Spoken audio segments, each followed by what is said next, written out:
Sentro, sentro. Ilang kilo? Basta lang, 23. Ano sa ano? 23. 73 times 100, 7,000. Grabe no? Yan na naman si Carlo. Daming kakao ni Carl. Na, puno na yung mangkon, bay. Laton. Oh, drum. Puno na.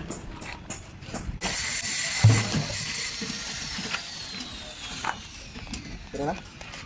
44. 44 times 100, 4,400. Ingatan nyo ng 4,400 ha. Bagong pitas.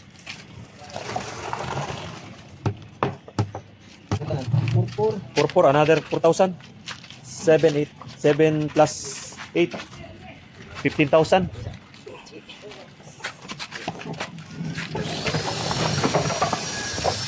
So may nagtanong, pwede ba daw yung plastic? Siyempre, binibili, kinikilo, nilalagay muna dito, tapos i-drain ito. So may draining system ito. No, before 12 hours, dapat ma-drain siya.